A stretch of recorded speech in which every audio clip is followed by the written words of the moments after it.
Allahu Akbar, Allahu Akbar, Allahu Akbar. La ilaha illallah, wallahu akbar, Allahu akbar, walillahil hamd. Ma'asyiral muslimin, sidang jamaah salat Aidil Fitri yang insya Allah dimuliakan dan dirahmati oleh Allah Subhanahu wa taala. Ramadan alhamdulillah telah kita tuntaskan. Puasa, tarawih, witir, iktikaf, tadarus, bayar zakat harta dan zakat fitrah telah kita tuntaskan. Ramadan ini andai saya sekolah, dia adalah ujian akhir bagi anak sekolah. Seperti layaknya ujian, ada yang lulus ranking 1, ranking 2, ranking 3, ada juga yang sekedar lulus, tapi tidak sedikit yang tidak lulus. Dan ciri-ciri orang yang lulus itu, kita yang ada di depan dan saf pertama karena senang menyambut Aidil Fitri. Dan ciri-ciri orang yang tidak lulus, tidak dapat ijazah, mereka yang pulang lebih dulu. Itu tidak dapat ijazah, maka dia cepat pulang. Allahu Akbar, Allahu Akbar, Allahu Akbar, walillahil hamd. Suatu ketika Rasulullah sallallahu alaihi wasallam 1 Syawal sama hari ini naik ke atas mimbar ingin menyampaikan khutbah Idul Fitri. Melek makatok banabita. Ketika naik ke atas mimbar seperti mimbar ini, beliau menaiki 3 langkah. Ketika langkah pertama naik ke tangga, Nabi mengucapkan amin. Langkah kedua Nabi lagi mengucapkan amin. Langkah ketiga Nabi lagi mengucapkan amin. Selesai khutbah kemudian sahabat bertanya, "Ya Rasulullah, kami tadi mendengar Anda mengucapkan amin 3 kali dan tidak biasanya seperti itu." Nabi kemudian menjelaskan, "Tadi itu datang malaikat Jibril berbisik kepadaku, berdoa kepada Allah berkaitan dengan Ramadan kita. Jibril berdoa, saya mengaminkan." Bayangkan saudaraku, malaikat Jibril, malaikat semulia-mulia malaikat, panglimanya malaikat berdoa, lalu diaminkan oleh panglimanya para nabi dan rasul, semulia-mulia Nabi Muhammad sallallahu alaihi wasallam. Pasti doa itu dikabulkan. Apa doanya malaikat Jibril? Ya Allah, janganlah engkau terima amal ibadah Ramadannya anak yang durhaka kepada kedua orang tuanya. Saudaraku, biar puasamu baik, tahajudmu tiap malam, kau tadarus 2 kali hatam, tapi kau teteskan air mata orang tuamu, mu pediki hati nato matuamu, kau sakiti hati orang tuamu. Demi Allah, puasamu tidak ada guna, puasamu tidak ada akan sampai kepada Allah. Maka saudaraku yang masih hidup orang tuanya, bersyukur kalian kepada Allah, muliakan orang tuamu, berikan hartamu yang terbaik untuk orang tuamu. Jangan kau pernah hitung-hitung untuk orang tuamu, karena kita bisa seperti ini jasa dari orang tua kita. Maka Rasulullah pernah ditanya, "Ya Rasulullah, ada orang baik agamanya, bagus ibadahnya, tapi dia meneteskan air mata orang tuanya, dia mengecewakan orang tuanya." Apa kata Nabi? Anak itu jangankan masuk surga, baunya surga dia tidak akan dapat. Bersyukur kita yang masih hidup orang tuanya, meskipun sakit, meskipun menderita orang tua kita, lalu kita merawatnya bertahun-tahun. Ketahuilah, orang tua yang dirawat itu Allah tersenyum kepadamu karena engkau merawat orang tuamu. Tidak semua anak diberikan kesempatan untuk merawat orang tuanya. Umar bin Khattab pernah bertanya, "Ya Rasulullah, saya tahu tidak mungkin saya melihat wajahnya Allah di dunia. Saya tahu tidak mungkin saya bisa melihat Allah di muka bumi ini. Tapi saya mau ingin bagaimana supaya Allah tersenyum kepadaku." Maka Nabi menjawab, "Buatlah ibu bapakmu tersenyum, maka Allah pasti tersenyum kepadamu." Saudaraku, pulang lebaran ini, buat ibu bapakmu tersenyum, kasih hadiah yang terbaik, hibur dia, buatlah kalian dia bertemu kepadamu, maka Allah pasti tersenyum kepadamu.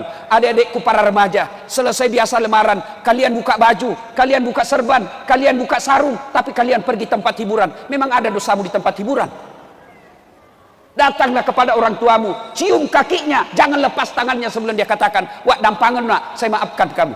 Dan kemuliaan orang tua itu luar biasa. Kita belum minta maaf, belum jabat tangan. Apa kata orang tua kita? "Nak, tidak ada dosamu nak. Meskipun ada dosamu, aku telah memaafkan kau lahir dan batin."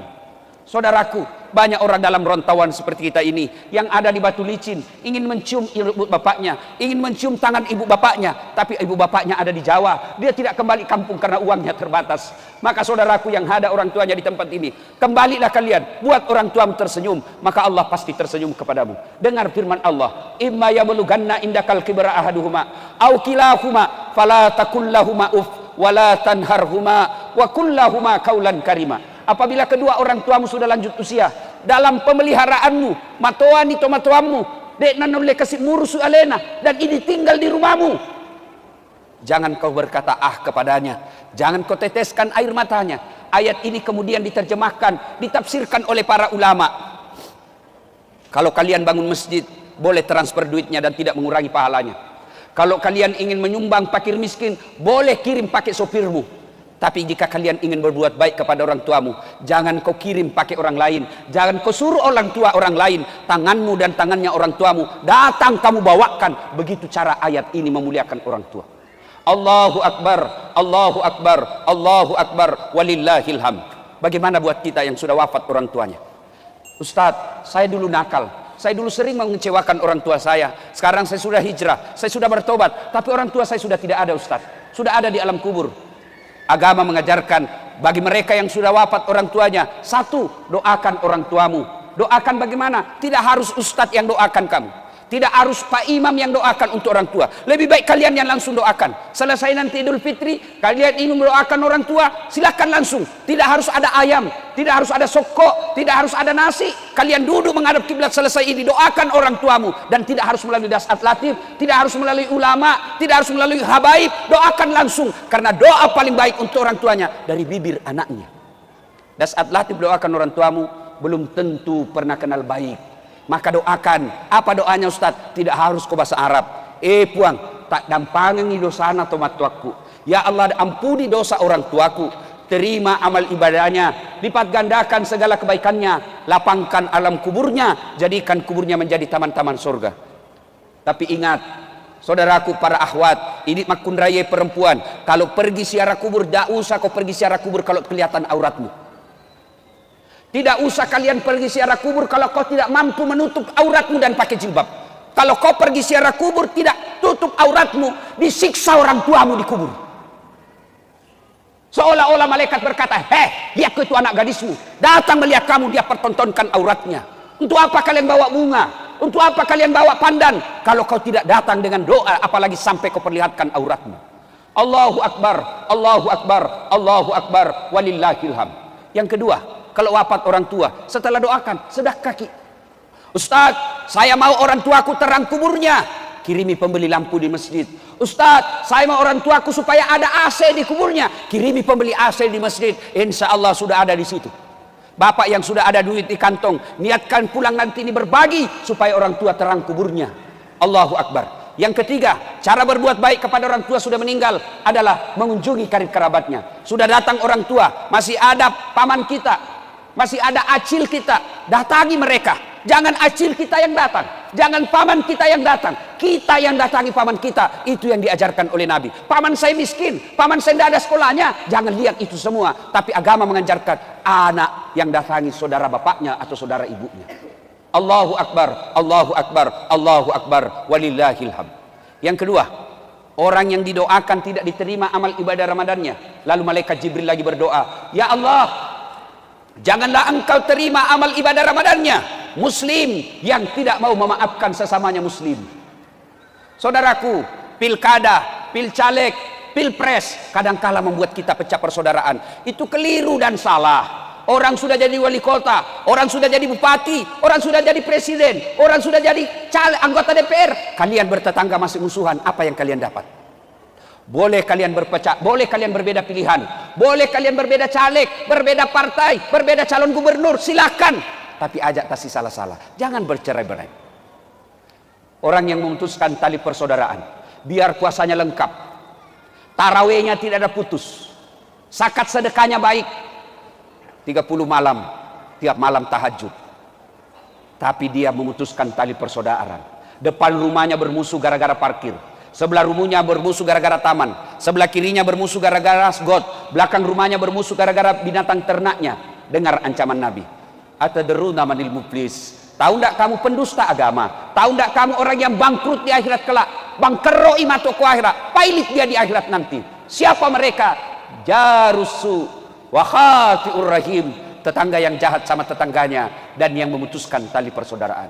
Maka ikhwanul muslimin, saudara-saudaraku orang Islam, saudara-saudaraku ibu bapak yang hadir di tempat ini, kalau ada yang bermusuhan, kemarin gara-gara tanah, kemarin gara-gara warisan, kemarin gara-gara pilkada, selesai ini datangi, jabat tangannya, salawat kepada Nabi. Allahumma salli ala Sayyidina Muhammad wa ala ali Sayyidina Muhammad. Jabat erat tangannya, sampaikan kepadanya, maafkan saya hilaf, saya keliru, saya mohon maaf lahir dan batin. Selesai itu, kalau berkaitan dengan barang, kembalikan barangnya orang. Selama barang itu tidak kau kembalikan, selama itu barang itu doamu tidak, permaafanmu tidak diterima. Bapak-bapak yang pernah menyakiti hati istri, minta maaf dan sebut dosamu. Ustadz, bagaimana kalau kita pernah selingkuh? Tidak usah, karena pasti lebih kacau masalahmu. Allahu Akbar, Allahu Akbar, Allahu Akbar, walillahil hamd. Yang ketiga, yang didoakan oleh Nabi agar tidak diterima amal ibadah Ramadannya. Ya Allah, janganlah engkau terima amal ibadah Ramadannya istri yang durhaka kepada suaminya. Kenapa Nabi menekankan istri yang durhaka kepada suami? Nabi tidak menekankan suami yang durhaka kepada istrinya. Karena kita suami menanggung tanggung jawab dunia sampai akhirat. Ibu-ibu yang ada di atas dan di belakang, dengar baik-baik. Kami ini laki-laki menanggung dosa ibu. Suaminya imam, suaminya penghafal Quran, suaminya mubalik, tapi istrinya tidak pakai jilbab, istrinya tidak puasa Ramadan, istrinya tidak sholat. Nanti di akhirat Allah mencari, mana ini suaminya? Kegelak kenai, mana suaminya? Kenapa istrinya begini? Maka suaminya diseret.